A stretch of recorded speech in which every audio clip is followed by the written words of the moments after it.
Shalom, Ibu Bapak Saudara yang terkasih dalam Kristus. Kita akan bersama-sama kembali merenungkan dan membaca firman Tuhan. Mari kita berdoa. Sungguh kami bersyukur kepadamu ya Tuhan, karena sampai saat ini kami boleh terus merasakan pemeliharaan, kebaikan dan cinta kasih Tuhan. Dan di waktu ini kami rindu untuk merespon kebaikan-Mu. Kami mau untuk senantiasa hidup bersama-Mu, yang kami nyatakan di dalam pembacaan dan perenungan Sabda Allah. Sertailah kami dan berbicaralah di dalam hati pikiran kami. Di dalam Kristus Yesus kami telah berdoa. Amin.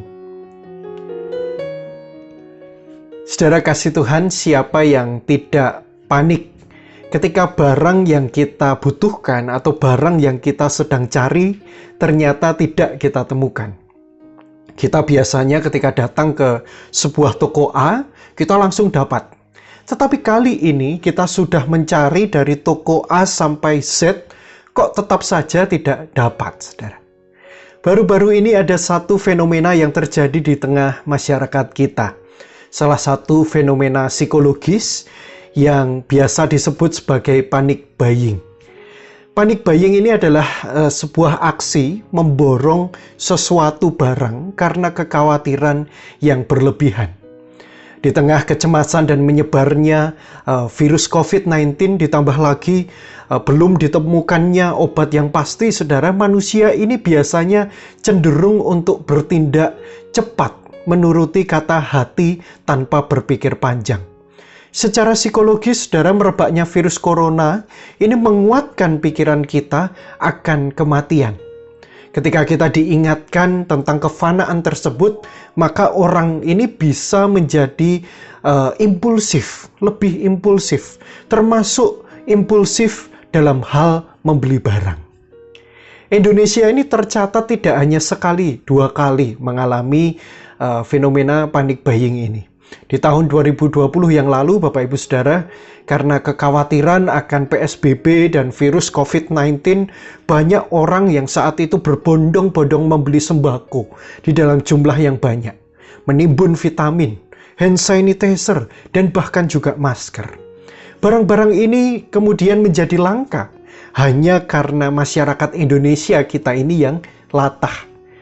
Dan tahun ini, saudara, terjadi kembali, di mana virus COVID ini makin merajalela, banyak warga kehilangan sanak saudaranya, lalu ada isu bahwa suatu produk ya, dapat mencegah COVID-19. Apa itu, saudara? Susu beruang.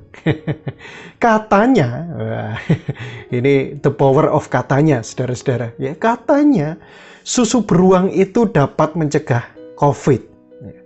Dan benar. Banyak kemudian dari antara masyarakat ini yang panik, berlomba-lomba, bahkan sampai sikut-sikutan kiri kanan demi mendapatkan stok susu ini. Akhirnya barang ini pun juga menjadi langka, saudara. Padahal informasi ini belum tentu benar. Banyak dokter yang justru mengatakan bahwa kandungan gizi susu yang dijual di masyarakat itu sebenarnya tidak terlalu berbeda jauh antara satu barang dengan yang lain. Itu artinya mengapa kita harus panik? Toh, ada banyak barang yang juga sama fungsinya. Saudara kasih Tuhan, sampai kapanpun setiap masalah kehidupan itu dapat datang secara tiba-tiba di luar dugaan kita. Masalah ini bisa hadir bahkan bertubi-tubi tanpa permisi. Acap kali situasi kehidupan yang tidak menentu ini membuat kita cemas sebagai manusia, khawatir dan bahkan panik. Akankah kita bisa melewatinya?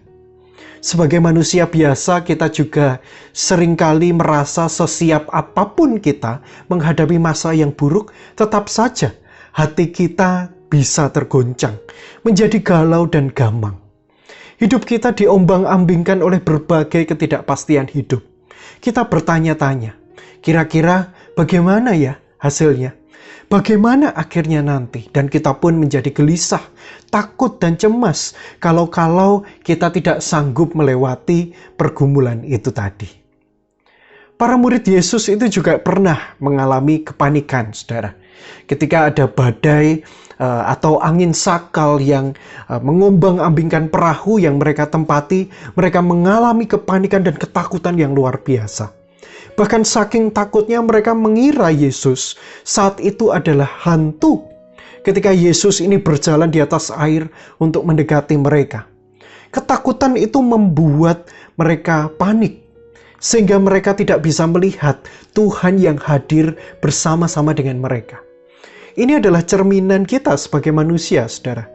Ketika iman manusia itu mati, di situ biasanya akan ada khayalan-khayalan yang bekerja.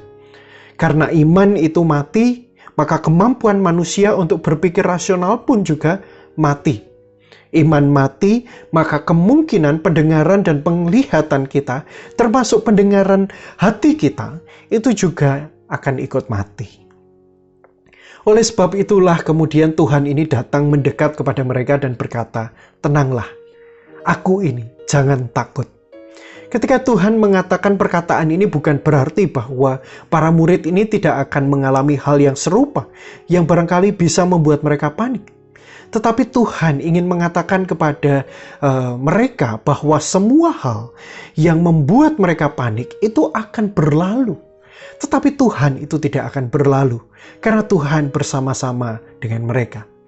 Ketika Tuhan mengatakan, "Tenanglah, jangan takut," itu berarti Tuhan ingin mengatakan kepada kita sekalian, percayalah, engkau tidak sendiri. Percayalah bahwa semua akan baik-baik saja. Sebab Tuhan tidak hanya akan bersama-sama dengan kita, tetapi Dia akan menolong kita untuk melewati segala hal yang barangkali membuat kita cemas, membuat kita takut dan bahkan gelisah di dalam hidup ini.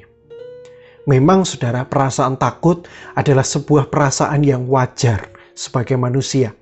Namun saudara, janganlah kita membiarkan ketakutan itu menguasai dan mengendalikan hati pikiran kita. Karena bila ketakutan itu menguasai, maka seringkali kita pun juga akan terjerembab pada pengandalan diri kita sendiri. Kita mencari jawaban yang menyenangkan hati dan kepentingan kita. Kita tidak lagi mengingat Tuhan. Kita tidak lagi mencari Tuhan dan juga butuh akan Tuhan. Justru ketika kita merasa tidak berdaya, maka disitulah semestinya kita sadar bahwa kita membutuhkan kehadiran Tuhan. Kita memang tidak akan bisa hidup sendirian menghadapi persoalan hidup yang kita hadapi ini. Tetapi kita memiliki Allah yang mampu menunjukkan segala jalan yang ajaib, bahkan jalan yang tidak terduga, saudara. Firman Tuhan kita pada hari ini mengajarkan kita, mendidik kita bahwa di dalam berbagai persoalan dan pergumulan hidup, Tuhan tetap bekerja dengan caranya. Yang kita perlu lakukan, saudara, adalah tenang. Dengarkanlah apa yang Tuhan katakan dan lihatlah bagaimana perahu kehidupan kita itu tetap berjalan, bertahan, mengarungi lautan pergumulan hidup kita. Hal itu dapat terjadi sebab kita bersama dengan Allah Immanuel, Allah yang bersama dengan kita. Tenanglah, sebab Tuhan pasti akan menolong kita dengan caranya yang hebat dan ajaib. Melalui sabdanya hari ini kita diyakinkan, saudara, tidak ada masa yang benar-benar sulit bagi Tuhan. Situasi dan kondisi apapun, kita percaya bahwa Tuhan akan memberikan jawaban bagi kita dan menunjukkan jalan terbaik bagi kita. Mari kita bersama berdoa. Ya Tuhan Allah kami yang kami percaya di dalam Tuhan Yesus Kristus, kami sungguh percaya bahwa Engkau ada bersama-sama dengan kami. Sekalipun situasi kehidupan kami yang sulit belum juga mereda, tetapi kami mau untuk selalu menempatkan Tuhan dan mengandalkan Tuhan di atas segala pergumulan yang kami hadapi. Kami tidak kehilangan pengharapan itu, sebab Tuhan ada bersama dengan kami. Kami tahu bahwa ketika Tuhan berjalan bersama kami akan mampu melewati berbagai pergumulan itu. Di masa-masa ini ya Tuhan, kiranya Engkau mengaruniakan kami kesehatan, juga berkat pertolongan-Mu di dalam kehidupan pekerjaan kami, di dalam keluarga kami, dan segala perkara hidup kami. Di dalam nama Tuhan Yesus, kami telah berdoa, bersyukur, dan berserah. Amin. Kiranya Tuhan menolong dan memampukan kita.